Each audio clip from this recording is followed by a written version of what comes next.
హే hi hello నమస్తే welcome to Srinivas talks. So Bigg Boss second పరీక్ష నేను ఏం జరిగిందో మనం ఇప్పుడైతే మాట్లాడుకుందాం. నిన్నైతే రెండు టాస్క్లు జరిగాయి. ఒకటి బాక్స్ టాస్క్, రెండు పార్ట్. సో బాక్స్ టాస్క్ నాకేమనిపించిందంటే వీళ్ళు 15 మెంబర్స్ ఉన్నారు. 15 మెంబర్స్లో ఫస్ట్ నెంబర్ కానీ 15 నెంబర్ కానీ రెండు ఇవ్వడం చాలా ఈజీ టాస్క్ కింద కన్వర్ట్ అవుతుంది. సో అలా కాకుండా ఒక ర్యాండమ్ నెంబర్ ఏంటంటే 9 డిసైడ్ చేశారు. 9 డిసైడ్ చేసి ఆ తర్వాత బాక్స్లో అందరినీ బాక్స్లో క్లోజ్ చేసి ఎవరైతే 9th వస్తారో వాళ్ళకి ఇంకో నెక్స్ట్ లైక్ కెప్టెన్ కింద వీళ్ళు డిసైడ్ చేస్తామని చెప్పేసి ఫిక్స్ చేశారు టాస్క్. సో అక్కడ ఏంటంటే దీనికి సంచాలకుగా హరీష్ని, ఇంకొకరు ప్రియ ఆల్రెడీ తన కెప్టెన్ కింద, సో టీం కెప్టెన్ కింద తను ఆల్రెడీ ఉంది. సో ఇప్పుడు నెక్స్ట్ మళ్ళీ కెప్టెన్ కింద ఎవరు అని చెప్పేసి డిసైడ్ చేశారు. ఇక్కడ ఏం జరిగిందంటే ఈ టాస్క్ అయితే బాగానే జరిగింది.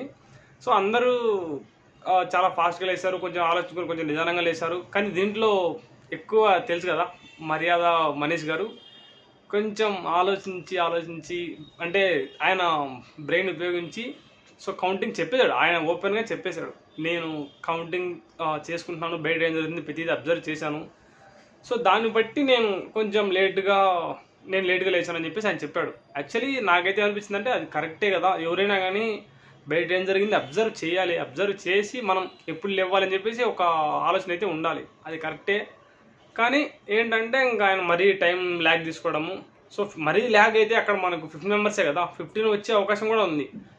సో ఆయన ఈ టాస్క్ అయితే ఓడిపోయాడు. సో అందరూ ఆయన మీద హోప్స్ పెట్టుకున్నారు. అంటే వీళ్ళు hopes in the sense might be ఇతను విన్ అవ్వచ్చు మళ్ళీ అని చెప్పేసి అలా అనుకున్నారు. కానీ ఆయన అయితే ఆ గేమ్ అయితే ఓడిపోయాడు. సో ఆ టాస్క్ అయితే అలా.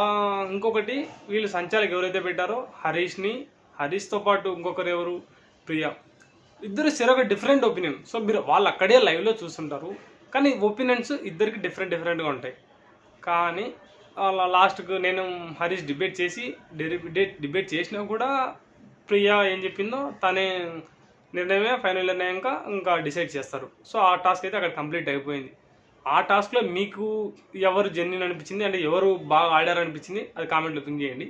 ఆ తర్వాత నెక్స్ట్ ఇంకో టాస్క్ వస్తే ఈ టాస్క్లో నాకు ఇంకో ఒపీనియన్ కూడా అనిపించింది. అదేంటంటే నేను అది కూడా చెప్తాను. పార్ట్ టాస్క్ అయితే నాకైతే అసలు వేరే లెవెల్ జరిగింది అనిపించింది. దీంట్లో లేడీస్ని అయితే నేను చాలా గట్టిగా అప్రిషియేట్ చేస్తాను. ఎందుకంటే అబ్బాయిలతో పోలిస్తే అమ్మాయిలు కొంచెం ఫిజికలీ స్ట్రాంగ్ ఏమో అన్న ఫీలింగ్ కొంచెం. కానీ వాళ్ళు ఏ మటుకు మేము వీకే కాదు, అబ్బాయిల కంటే మేమే స్ట్రాంగ్ అనే విధంగా చాలా గట్టి పోటీ ఇచ్చారు చాలామంది. లైక్ కల్కి కానీ అనుష కానీ. నేను అనుష విషయంలో అయితే అనుష మరీ అంత స్ట్రాంగ్గా లేదు కదా, కొంచెం సన్నగా ఉంది కదా, మైట్ బి తను కొంచెం ముందే పార్ట్ని వదిలేస్తుందేమో అని చెప్పేసి అనుకున్నాను. కానీ అలానే కాదు, నేను కూడా గట్టి పోటీ ఇవ్వగలను అని చెప్పేసి గట్టి పోటీ ఇచ్చింది. అలాగే దాలియా కూడా చాలా బాగా ఆడింది. సో నేను ఫస్ట్ లేడీస్ పేరు ఎందుకు చెప్తున్నానంటే వాళ్ళు చాలా బాగా గట్టి పోటీ ఇచ్చారు. ఇక్కడ ఇంకోటి పవన్ ఉన్నాడు కదా, డెమన్ పవన్ ఫిజికలీ చాలా ఫిట్ ఉన్నాడు మనిషి. సో అతను చాలా అట్లీస్ట్ టాప్ 4 లైక్ లాస్ట్ నుంచి అట్లీస్ట్ 4 థర్డ్ ఆ లెవెల్ వరకు అయినా కానీ తను కాంపిటీషన్ ఇవ్వగలుగుతాడు అని చెప్పి అనుకున్నా. కానీ అతను చాలా తొందరగానే గివప్ అయితే ఇచ్చేశాడు. పవన్ కళ్యాణ్ సోల్జర్ ఉన్నారు కదా, పవన్ కళ్యాణ్ సోల్జర్ కూడా అసలు ఏం మటుకు తక్కువ తన ఎఫర్ట్ అయితే తను కంప్లీట్గా పెట్టాడు. ఈ టాస్క్ అయితే మటుకు వేరే లెవెల్ ఆడాడు ఆయన మటుకు. సో లాస్ట్కి ఏం జరిగిందంటే ఇంకా వాళ్ళ టీం ఏదైతే ఉందో వాళ్ళందరూ వదిలే అని చెప్పేసి వాళ్ళు ఏదో స్ట్రాటజీస్ అని చెప్పేసి అది అని చెప్పేసి ఆయన కొంచెం ఫోర్స్ చేసి ఆ పార్ట్ వదిలేసారమని నా ఫీలింగ్. అతనైతే గట్టిపోటే ఇచ్చాడు. ఇంకొకటి టాస్క్ స్టార్టింగ్లో స్ట్రిమ్కి ఏముంటుందంటే నువ్వు కొంచెం హ్యాండ్ స్ట్రైట్గా పెట్టని చెప్పేసి అంటుంది.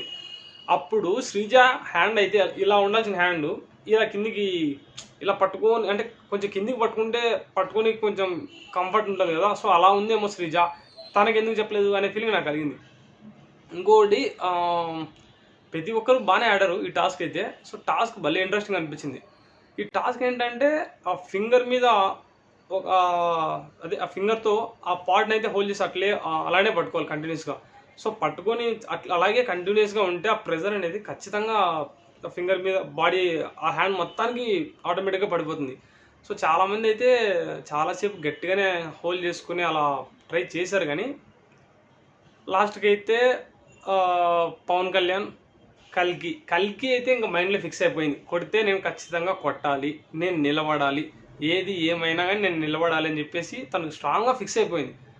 పవన్ కళ్యాణ్కి చాలా గట్టి పోటీ అయితే ఇచ్చింది, స్టార్టింగ్ నుంచి చాలా గట్టి పోటీ అయితే ఇచ్చింది. సో ఇంకోటి దీంట్లో ట్విస్ట్ ఏంటంటే ఎవరి ఫోటోలు ఎవరికి వస్తాయో తెలీదు, బై లక్కో ఏంటో తెలియదు, కానీ కల్కి తన ఫోటోనే వచ్చింది. తన ఫోటోను తనను తాను కాపాడుకునేట్టుగా చాలా గట్టిగా అయితే ట్రై చేసింది. సో ఫైనల్గా వీళ్ళు ఆపోజిట్ టీం ఏదైతే ఉందో ఆ టీం వాళ్ళు స్ట్రాటజీ అది ఇది అని చెప్పేసి పవన్ కళ్యాణ్ కూడా ఓడిపించేశారు. సో కొంచెం తను ఎమోషనల్ అయ్యాడు ఆ టైంలో.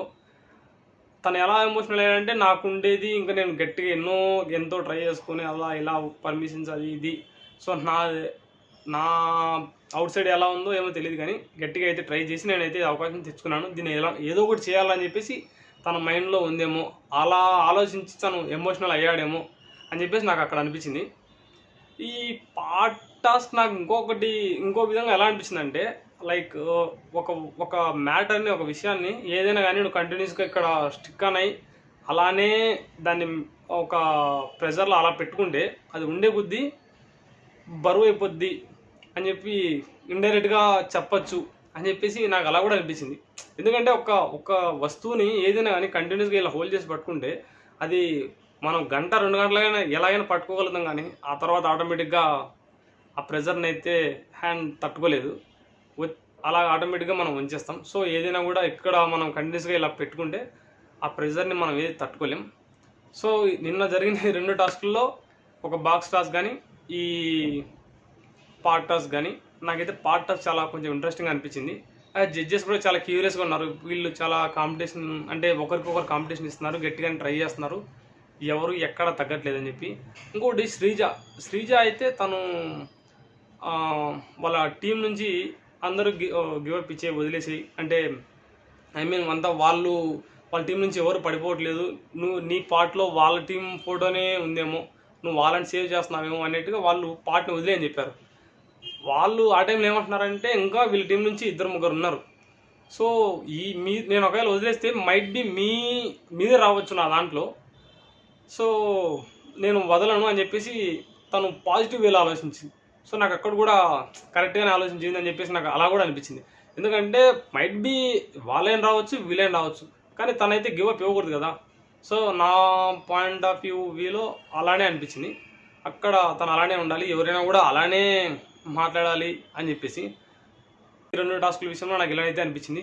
సో మీకు సెకండ్ టాస్క్లో మీకు ఎవరు నచ్చారు, అంటే మీరు ఆ టాస్క్ ఎవరు బాగా ఆడారు అనుకుంటున్నారు, అది నా కామెంట్లో పింక్ చేయండి. ఖచ్చితంగా నా ఛానల్ అయితే సబ్స్క్రైబ్ చేయండి. మనం ఖచ్చితంగా ఒకసారి అయితే ఖచ్చితంగా మాట్లాడుకుందాం. ఎవరెవరి ఒపీనియన్ ఎలా ఉంది, బిగ్ బాస్ అగ్ని పరీక్ష చూస్తున్న వాళ్ళ ఒపీనియన్ నాకు కూడా తెలుసుకోవాలని. సో ప్రస్తుతానికి నా ఛానల్ అయితే సబ్స్క్రైబ్ చేయండి, నాకైతే ఖచ్చితంగా కామెంట్స్ పెట్టి నా ఛానల్ని సపోర్ట్ చేయండి. గోయింగ్ ఫార్వర్డ్ నేను ఇంకా మంచిగా వీడియోలు చేస్తాను. Thank you guys, thank you so much.